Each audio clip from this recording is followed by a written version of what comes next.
Hey everyone, welcome back to Corporate Decoder, the place where we decode those tricky financial filings to give you the inside scoop. Today we're diving into a filing that hints at some serious stock shuffling. Let's see what Personalis Incorporated is up to. What if a company could announce they're planning to sell a whole bunch of their own stock?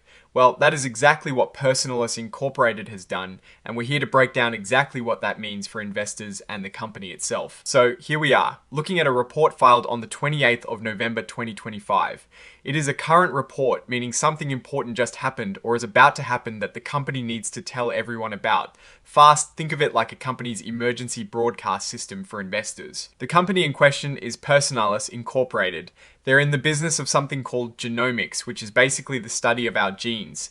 They help scientists and doctors understand our genetic makeup, which can be pretty powerful for developing new treatments and diagnostics. Now, the key event here revolves around their common stock, the basic ownership shares in the company. They're saying they plan to offer up to $100 million worth of these shares.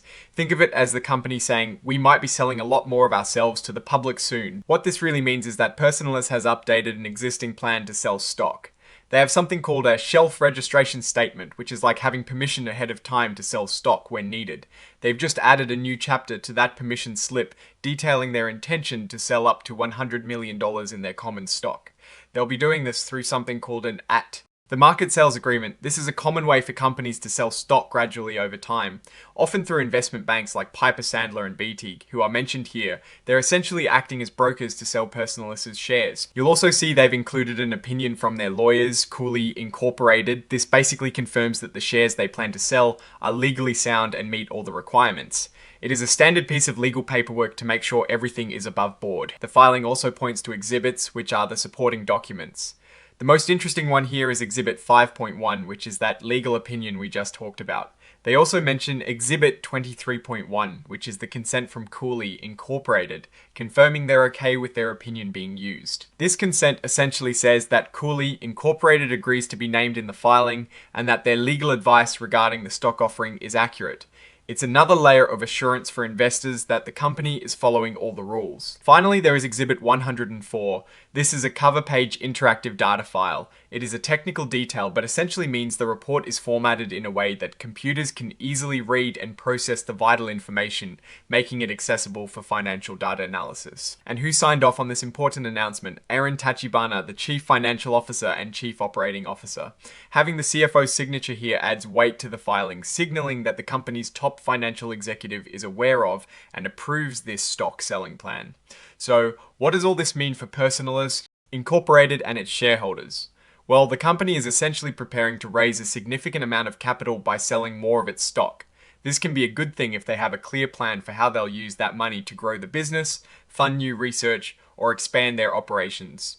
Think of it like a company taking on new investors to fuel its future projects.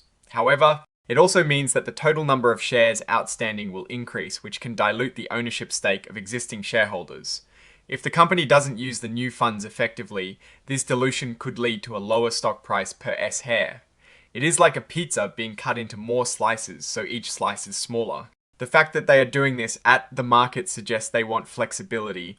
They can sell shares strategically when the stock price is favorable, rather than having to sell a huge chunk all at once. This is often a sign of careful financial management, but it also means the potential for dilution is ongoing. They're not just raising money once, they're setting up a mechanism to do so over time. Looking ahead, investors will want to watch how Personalis Incorporated uses this newfound capital. Are they investing in groundbreaking research? Are they expanding their reach into new markets? Or are they simply shoring up their finances?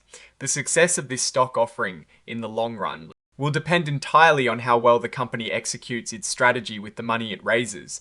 It is a common move for growth-oriented companies, but it is always a balancing act between raising funds and managing shareholder dilution.